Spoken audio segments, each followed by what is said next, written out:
Availability is usually framed as a virtue. Be there. Be consistent. Be responsive. But in relationships, availability without limits often has the opposite effect. It doesn't build security. It builds disposability.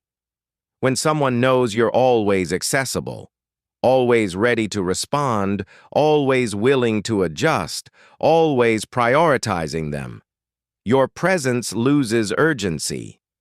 Not because you lack value, but because your value becomes guaranteed. Psychologically, humans don't protect what feels permanent. They protect what feels conditional. This is where most people misunderstand attraction. They think being available proves care.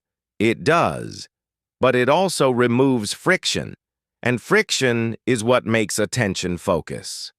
When someone can access you at any time, on any terms, with no cost, your absence stops meaning anything. That's when behavior changes. Responses slow.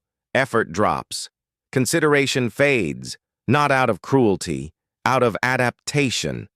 The relationship recalibrates around your availability. You become the background constant, not the chosen presence. This is why people say things like, "You deserve someone who prioritizes you."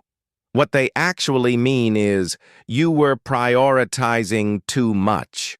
Not because prioritizing is wrong, but because it wasn't reciprocated or bounded.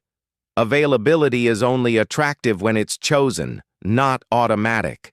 When someone senses you'd be okay without immediate access, they treat your time differently.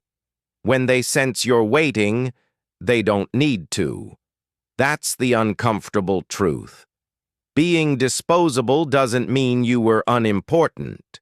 It means you were too accessible to be valued accurately. The correction isn't withdrawal as punishment. It's availability with structure, presence that isn't guaranteed, care that isn't self-erasing. That's where respect returns, not through distance alone, but through self-regulation. Sit with that.